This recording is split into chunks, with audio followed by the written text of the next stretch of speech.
Olá, bem-vindos a 21 Trading Coaching, Escola de Jogo Suficiência, apresentando o nosso tradicional informe semanal para divisas, válido para essa semana de 28 de abril a 2 de maio de 2014. Informe completamente patrocinado pela nossa aplicação, disponível nas versões Android e também para o seu smartphone. Pode fazer o download aí através do Google Play, também da Play Store ou App Store.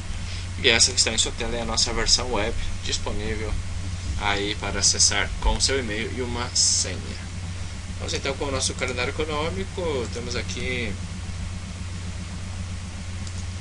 uma segunda-feira bastante tranquila, com apenas uma notícia de alto impacto às 11 horário de Brasília, 11 am. Vendas de casas pendentes nos Estados Unidos, às 19h45 na Nova Zelândia, balança comercial mensal e anual. Na terça-feira temos aqui às 3 am, clima do consumo alemão, às 5h30 PIB trimestral e anual para a Inglaterra. Às 10 temos composição do SP, preços de imóveis e também às 11 relatório sobre a confiança do consumidor para os Estados Unidos. Às 22 confiança econômica e às 23 crédito do setor privado mensal para a Nova Zelândia. Na quarta-feira temos aqui às 3 am, clima do consumidor alemão mensal, às 4 PIB espanhol trimestral e anual, às 4 também principais indicadores da Suíça, mudanças de desemprego e taxa de desemprego às 4,55 na Alemanha. E na sessão americana já bastante movimentada, às 9h15 mudança de emprego no agrícola para os Estados Unidos, PIB mensal canadense, PIB trimestral americano e às 22 finalizando a sessão temos aí PMI de serviços chinês. Lembrando que às 10h30 também em relação à dívida do PIB do Brasil, notícia aí de baixo impacto. Seguimos. Na quinta-feira é feriado, 1º de maio, então vejam aí os principais países do mundo com feriado. Temos aí na Inglaterra algumas notícias, às 5h30 am PMI manufatureiro para a Inglaterra, nos Estados Unidos às 9h30 gastos pessoais e consumo pessoal. Às 11 horas índice industrial também dos Estados Unidos, essas as principais notícias. E finalizando a semana na sexta-feira, às 4h55 PMI de fabricação alemã, às 9h30 folhas de pagamento no agrícola americana, também taxa de desemprego naquele país. Muito bem, estas as principais notícias para esta semana. Muito bem, dito isso, vamos com a nossa tradicional plataforma MetaTrader. Vamos começar aqui com o Standard & Poor's. O SP500, vemos que no semanal chegou na importante zona de resistência, não conseguindo romper aí, poderá confirmar aqui múltiplos tetos e apresentar algum tipo de correção. Agora veremos se essa correção voltará a testar novamente aqui os 1.800 pontos, nível psicológico. Também devemos considerar a possibilidade de que faça a ruptura. Já veremos no diário. Tecnicamente a correção ainda é ordenada, pero essas duas velas eliminando as últimas 1, 2, 3, 4, praticamente a semana toda anterior, com essas duas últimas sessões, eliminando praticamente toda a semana, esta semana e a semana anterior.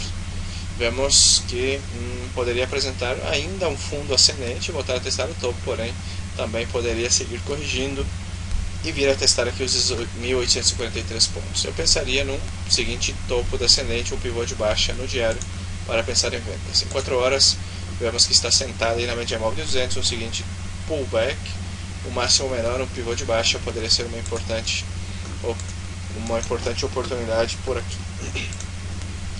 Já no Nasdaq, vemos que a correção o repique foi bem mais tímido em relação ao Standard & Poor's, longe ainda da máxima, deixando aí um paviozão, um martelo invertido, vela de reversão, deve fazer o teste novamente aí dos 3.424 pontos no diário, correção um pouco mais profunda, vela de rango amplo aí, vela de corpo amplo. Eu esperaria a ruptura desse suporte. Eu poderia pensar em alguma coisa até a média móvel de 200 períodos no diário. Obviamente que vamos esperar um padrão de continuação baixista, um pivô de baixa, um topo descendente em 4 ou uma B-formation seria excelente oportunidade vendedora até esses níveis aqui dos 3.473 pontos. Já o Dow Jones, vemos que no semanal tocando resistência novamente, múltiplos tetos, está nesse canal já há muito tempo. É provável que agora venha testar os 15.945 pontos. No diário vemos que poderá vir até esses níveis. Esperaria uma correção mais profunda ou um pivô de baixa no diário para pensar em vendas. No 4 horas vemos que está tocando o média móvel 200, um padrão de continuação baixista, um pivô de baixa ou uma B-formation, sempre quando vão para a média móvel 200, seriam excelentes oportunidades vendedoras. Já na Europa, DAX 30, vemos que o DAX também tocando essa zona de resistência aqui no semanal, deixando o martelo invertido, paviozão também, sinalizando reversão de tendência, reversão de movimento, e poderá vir até esses níveis aqui dos 9.068 pontos. No diário vemos que temos uma correção profunda, um seguinte máximo menor, topo excelente, pivô de baixa no diário venda. 4 horas está aí abaixo da média móvel 200, movimento um pouco esticado, esperaria um lower high, pivôzinho de baixa para buscar uma venda por aqui neste DAX 30. Já em Paris, o K40, vemos que o K40 no semanal era o pivôzinho de alta em desenvolvimento, está falhando esse pivô e deve se converter em um topo descendente. Em caso que o faça, poderá testar os 4.316. Se romper, os 4.200 serão os próximos objetivos. No diário, temos essa grande consolidação. Abaixo dos 4.373, pensaria em vendas neste K40. Seguimos com o AUS 200, o índice australiano. O índice australiano fez a ruptura dessa importante resistência no semanal. Agora estamos esperando um throwback acima desta zona de resistência, esperando um pivô de alta acima. Veremos se na seguinte semana nos dá esse pivôzinho de alta, que seria uma excelente oportunidade compradora, ainda que o movimento esteja esticado, a tendência é totalmente bullish para esse índice australiano. Já em Londres, o FTSE, vemos que no semanal não conseguindo fazer a ruptura, se mantém abaixo dos 6.655. Se romper essa região, poderá chegar até os 6.800 pontos. Se respeitar, é provável que se mantenha nesse canal lateral e venha até os 6.452 pontos. No diário, possível pivôzinho de alta, porém eu esperaria a ruptura e buscaria um throwback acima desta região, porque está bastante congestionado. E finalizando com o índice japonês, o índice de Tóquio, o Nikkei, vemos que no semanal também se mantém nessa lateralidade.